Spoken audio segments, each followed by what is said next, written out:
საერთაშორისო სტუდენტები ქვეყნისთვის არა მხოლოდ შემოსავლის წყარო, არამედ ინტელექტუალური, კულტურული და ეკონომიკური მდგრადობის განმტკიცების ფაქტორია.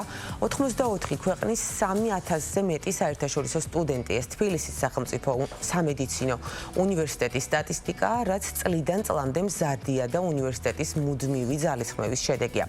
თსსუ აგრძელებს საერთაშორისო კავშირების გაღრმავებას ამ მიზნით უნივერსიტეტის დელეგაცია ჩინეთის წამყვან უნივერსიტეტებსა და კლინიკებს სტუმრობდა, რა მიზანს ისახავდა ვიზიტი ჩინეთში და რა დამატებითი შესაძლებლობები გაჩნდება ერთის მხრივ ადგილობრივი ქართველი სტუდენტებისთვის, მეორეს მხრივ კი ჩინელი ახალგაზრდებისთვის ჩვენს ქვეყანაში განათლების მიღების კუთხით. გლობალური სამედიცინო პარტნიორობის და საერთაშორისო სტუდენტების პირდაპირი თუ ირიბი ეკონომიკური სარგებელის დეტალებით ირაკლი ნატროშვილი, თბილისის სახელმწიფო სამედიცინო უნივერსიტეტის რექტორი, პროფესორი გვერდდება პირდაპირ ეთერში. მოგესალმებით ბატონო ირაკლი, ძალიან დიდი მადლობა სტუმრობისთვის და თქვენი დროისთვის. ვახსენეთ ჩინეთი და საუბარი დავიწყოთ სწორედ ამ ძალიან მნიშვნელოვანი და წარმომადგენლობითი ვიზიტით, საიდანაც სულ ახლახან დაბრუნდით. რა მიზანს ემსახურებოდა შეხვედრები სად და ვისთან შედგა, რომ გვითხრათ და რა პერსპექტივებით დაბრუნდით სამშობლოში? დილამშვიდობის, დიდი მადლობა მოწვევისათვის, მივესალმები თქვენს მაყურებელს. ძალიან საინტერესო ვიზიტი გქონდა მართლაც ჩინეთში. მიზანი იყო რამოდენიმე. პირველი ერთ-ერთი მიზანი იყო სტუდენტების მოზიდვის ახალი წყაროს მონახვა და სულ ვცდილობთ, რომ დივერსიფიკაცია მოვახდინოთ, რომ სხვადასხვა ქვეყნებიდან იყვნენ ჩვენთან სტუდენტები. მოგეხსენებათ, როგორც თქვენ ახსენეთ, ჩვენს უნივერსიტეტში ახლა არის დაახლოებით 3500-ზე ცოტა მეტი საერთაშორისო სტუდენტი.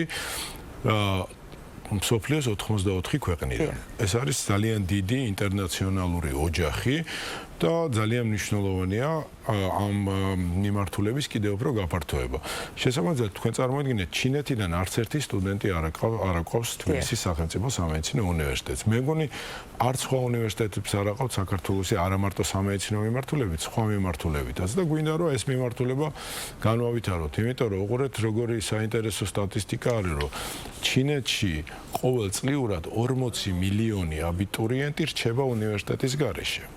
ანუ ვერ ხვდებიან ადგილობრივ ან სხვა უნივერსიტეტებში და შესაბამისად ეს ძალიან საინტერესო მიმართულება არის იმ გაგებით, რომ შესაძლებელია ამ სტუდენტების საქართველოში მოზიდვა.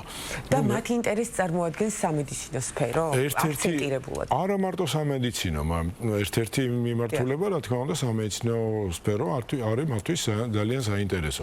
შესაბამისად, თუ იქ თქვა დაიწყო სტუდენტების მოზიდვა და მათ ნახეს, რომ ჩვენი ქვეყანა სანდო არის და ეს ამაში რწმუნდებიან ნელ-ნელა, იმიტომ რომ ცოტა რთული არის ამაში დაარწმუნო ქვეყანა, რომელიც რაღაც გარკვეული ტრადიციებით არის თავისი დიდი ტრადიციული კულტურა აქვს და ამიტომ ვფიქრობ, რომ ამას ნელ-ნელა ჩვენ მოვახერხებთ. მერე თუ დაიძრება ეს ნაკადი, უკვე არა მარტო სამედიცინო მიმართულებით, არა მარტო სამედიცინო სფეროთი იქნებიან დაინტერესებული, სხვა უნივერსიტეტებითაც იქნებიან დაინტერესებული, იმიტომ რომ როგორც გითხარით, 40 მილიონი აბიტურიენტი რჩება უნივერსიტეტების მიღმა და შესაბამისად ძალიან დიდი მასშტაბია. ძალიან დიდი ციფრი არის, რა თქმა უნდა, საქართველოს ამ რაოდენობას ვერ მოესახურება. ხო, საერთოდ მინდა გითხრათ, რომ განათლების ექსპორტი, ასე ვთქვათ, რომელსაც ჩვენი ქვეყანა ეწევა უკვე წლებია, ეს არის ძალიან მნიშვნელოვანი ქვეყნის ეკონომიკისთვის, ჩვენი ქვეყნის განვითარებისთვის. სტუდენტები, მაგალითად, სამედიცინო სფეროში, სტუდენტები ჩამოდიან, ცხოვრობენ, სწავლობენ, თანხას ხარჯავენ. საქართველოს ეკონომიკაში საკმაოდ დიდი შემოსავალია ამ კუთხით. ინვესტიცია არის ძალიან დიდი და მე ისინი მიდიან. ანუ ფაქტიურად არაფერი ასე ვთქვათ, ჭარბი წარმოება ქვეყანაში არ ხდება, იმიტომ რომ ეს სტუდენტები გადიან ქვეყნიდან, ისინი არ აგრძელებენ საქართველოში მოღვაწეობას, არ არიან კონკურენტი ქართველი მომავალი ექიმების, შესაბამისად საქართველოს ბაზარზე მოღვაწე საქართველოს მოქალაქეების და შესაბამისად ეს არის ისეთი უწყვეტი შემოსავლის წყარო, რომელიც ქვეყნისთვის ძალიან მნიშვნელოვანია. მხოლოდ დადებითი ფაქტორები ახლავს და ყოველგვარ რისკს არის მოკლებული საერთაშორისო სტუდენტების ჩვენს ქვეყანაში ყოფნა. მე ყოველ შემთხვევაში უარყოფით ვერ ვხედავ, სიმართლე გითხრათ, იმიტომ რომ სულ ამდენი ხანია ვაკვირდები ამ პროცესებს და ვცდილობ, რომ გამოვიკვლიო მარტივია ყველა მიმართულება, ყოველ შემთხვევაში მე აქ უარყოფითი ვერაფერი ვერ დავინახე. ეხლა ძალიან მარტივ გათვლას გეტყვით. აი მაგალითად თბილისის სახელმწიფო სამედიცინო უნივერსიტეტში სწავლობს, უხეშად რო ვთქვა 3500 სტუდენტი, 3555-ია, მაგრამ 3500 სტუდენტი. ჩვენ გვაქვს რამოდენიმე პროგრამა, რომელზეც საერთაშორისო სტუდენტები სწავლობენ. თითოეულ პროგრამაზე, ერთ პროგრამაზე $8000 იხდიან წელიწადში, გადასახადს მეორე პროგრამაზე ცოტა ნაკლებს, ერთ-ერთ პროგრამაზე ცოტა მეც. უხეშად რო დავთვალოთ, 6 წლის განმავლობაში, 6 წლიანია მოგეხსენებათ სამედიცინო უნივერსიტეტში სწავლის ხანგრძლივობა დიპლომირებული მედიკოსის პროგრამაზე. და შემდეგ კიდევ გრძელდება, ხო? არა, მე უკვე ჩვენთან აღარ აგრძელებენ, იმიტომ რომ რეზიდენტურა რო გააგრძელოს, იქ უკვე ქართული ენის ცოდნა არის საჭირო. გამოცდა უნდა ჩააბაროს ქართულ ენაში და ასე შემდეგ და ამიტომ ისინი აღარ აგრძელებენ და რეზიდენტურას უკვე ან თავის ქვეყანაში აგრძელებენ, ან იმის გამო რომ ჩვენი დიპლომი მთელ მსოფლიოში არის აღიარებული, შეუძლიათ ნებისმიერ სხვა ქვეყანაში გააგრძელონ სწავლა, ან ბრიტანეთში, ამერიკის შეერთებულ შტატებში, ევროპის სხვა ქვეყნებში და ასე შემდეგ. აი ამ 6 წლის განმავლობაში მარტო თბილისის სახელმწიფო სამედიცინო უნივერსიტეტიდან ეკონომიკაში შემოსული თანხა არის დაახლოებით $1,100,000-ზე მეტი. 6 წლის განმავლობაში $1,100,000-ზე მეტი. ანუ ეს არის სწავლის გადასახადი, რომელიდანაც ხელფას იღებენ ჩვენი უნივერსიტეტის პროფესორ-მასწავლებლები. ეს არის თქვა ბინის ქირა, რომელსაც ქირაობენ ისინი, სადღაც ბინებს ქირაობენ, ხო იხდიან, ანუ ისევ საქართველოს მოქალაქეებში აკუმულირდება ეს ცხოვრების ხარჯები. და რა თქმა უნდა, ხა ყვება ჭირდება, ტრანსპორტი ჭირდება, გადაადგილება ჭირდება და ეს არის აი უხეშად ჩვენი უნივერსიტეტის მარტო ჩვენი უნივერსიტეტიდან, სხვა უნივერსიტეტებში სწავლობენ საერთაშორისო სტუდენტები, ეს არის დაახლოებით $1,100,000-ზე. ბატონო ირაკლი, მე მინდა გკითხოთ რესურსზე. ვახსენეთ 94 ქვეყანა 3500-ზე მეტი სტუდენტი. სურვილის არსებობის შემთხვევაში რა შესაძლებლობას იძლევა თბილისის სახელმწიფო სამედიცინო უნივერსიტეტი? რამდენი საერთაშორისო სტუდენტი შეგიძლიათ თქვენ მიიღოთ? იცით როგორ არის? ყოველა უნივერსიტეტს აქვს განსაზღვრული კვოტა, რამდენი სტუდენტი შეუძლია მას აიყვანოს თუ ყავდეს ამ სწავლის პერიოდში. ეს კვოტა დგინდება პედაგოგ-მასწავლებლების რაოდენობით, დგინდება იმ ინფრასტრუქტურული შესაძლებლობებით. ახლა თბილისის სახელმწიფო სამედიცინო უნივერსიტეტს უზარმაზარი ინფრასტრუქტურული შესაძლებლობები აქვს და კიდევ უფრო ვავითარებ ამ შესაძლებლობებს. მე ვფიქრობ, რომ კიდე წლის განმავლობაში, ანუ კიდე შეგვიძლია დაახლოებით 2500-3000 სტუდენტი ვიყოლიოთ საერთაშორისო. კი ბატონო. და გარდა ჩინეთისა, რაზეც ვისაუბრეთ უკვე დასაწყისში, მინდა გკითხოთ სხვა ქვეყნის უნივერსიტეტებთან თუ გაქვთ მოლაპარაკებები ან გეგმაში თუ გაქვთ და თქვენი სამიზნე ქვეყანა რომელია? დიახ, ჩინეთზე ორ სიტყვას კიდე დავამატებ, რომ ერთ-ერთი მიმართულება იყო სტუდენტების მოზიდვა, რა თქმა უნდა, მაგრამ ასევე ძალიან საინტერესო მიმართულება იყო ახალი სამედიცინო ტექნოლოგიების მიმართულებით მათთან ურთიერთობა და ამ ტექნოლოგიების დანერგვა და ერთ-ერთი მიმართულება ეს იყო და ჩვენი საუნივერსიტეტო კლინიკის, პირველი საუნივერსიტეტო კლინიკის ბაზაზე გვაქვს მოლაპარაკება, რომ იქ დავნერგოთ ნაკლები ინვაზიური მეთოდები მკურნალობის, რომელიც ძალიან კარგად არის ჩინეთში განვითარებული. ეს არ არის ჩინური ტრადიციული მედიცინა, ეს არის ჩვეულებრივი მედიცინა.